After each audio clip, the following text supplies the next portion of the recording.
Hey guys, this is Comic Uno, and today I'm doing a review for Silk issue 1. Before I start talking about Silk, just want to give you guys a couple updates. Of course, I have Comic Uno episode 122, and that's the show where I review all the comics I read this week in one show, and here are the exclusive comics. We got Outcast issue 13, Postal issue 8, Grayson issue 14, Ringside issue 1, Switch issue 2, American Vampire Second Cycle, issue 11, Black Magic, issue 2, Wonder Woman, issue 46, Star Wars Darth Vader, issue 13, Deathstroke, issue 12, S.H.I.E.L.D., issue 12, Batman Arkham Knight Robin Special, issue 1, Silver Surfer, issue 15, Jupiter Circle, volume 2, issue 1, Batman and Robin Eternal, issue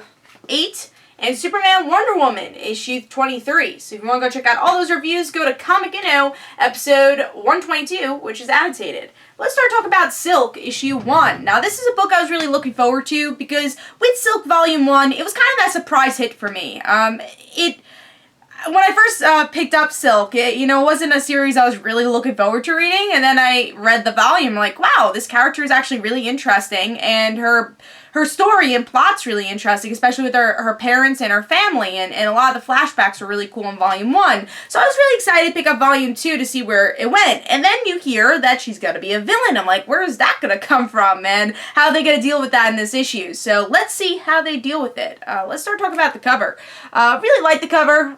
I personally like this cartoony style for Silk. I think it fits pretty well for the character, and actually leads me into the artwork. I like the artwork for the most part. I can see why it would turn people off, but I like this cartoony style. Honestly, the only person I felt like it didn't really work for was Mockingbird, because we've seen this design now with the Amazing Spider-Man, and for some reason her mask just kind of looked too big for her face here. So I guess every other character really worked with this style of art, but Mockingbird not so much. But let's see what's going on with the story.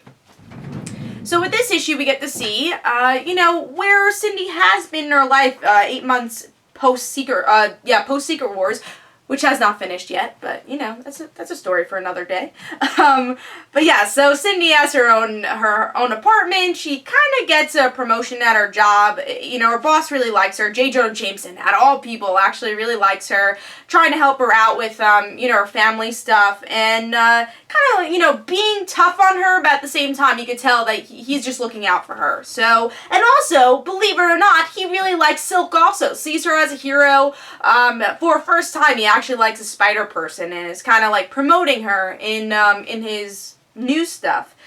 So we get to see that side of her life, and then, we see her side of Silk, and we see her, like, trying to fight off these goblin kids that are part of Goblin Nation, which is connected to her brother. Her brother was addicted to drugs and also joined Goblin Nation, so hopefully we'll see more of that story. Because we only got to see a scene of her brother in this issue, but I'm sure in the future we'll see more. And then she ends up fighting Mockingbird, and we learn, oh wait, she's a villain now. And then we learn she's not a villain. She's actually a mole for the Black Cat. She's working with S.H.I.E.L.D. and Mockingbird to try to, deal with Black Cat and all that stuff. So that's kind of what's going on. So we have a couple of villains. We have Goblin Nation, kind of Black Cat, and I guess you could kind of count Mockingbird because that's like her fake villain. That's pretty much what's going on with the issue. I had fun with the issue. Again, it's not a perfect first issue. I do like some of the issues from Silk in the past a little bit better.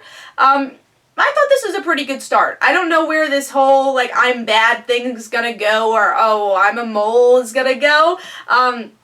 Kind of interested in the other stories a little bit more, but I'm still interested to see where it goes, and I think it has a lot of promise, and I thought this is a pretty solid first issue, and also I thought this was a good jumping on point. I can't say that about all the issue ones, because it actually describes Cindy's circumstance, like what she's been doing, what she's done in the past, like what type of character she is, and it took like maybe one page to describe, like, oh, stuck in this bunker for a while, and this is what's going on. So I thought they did a good job at describing what happened in the previous series without making it boring for the people that actually read the previous series. So good job on that. Again, I can't say that about every issue 1, but Silk did it pretty well. So Silk issue 1 for me gets 4 stars. I thought it was a pretty solid start, and of course I'll be picking up more of Silk. So I hope you guys enjoyed. This is Comic Don't forget to follow me on Twitter. Don't forget to like my Facebook page. Also, guys, don't forget to check out Like Father, Like Daughter in the description below. Don't forget to like the Facebook page of Like Father, Like Daughter. And I'll see you guys later. Bye.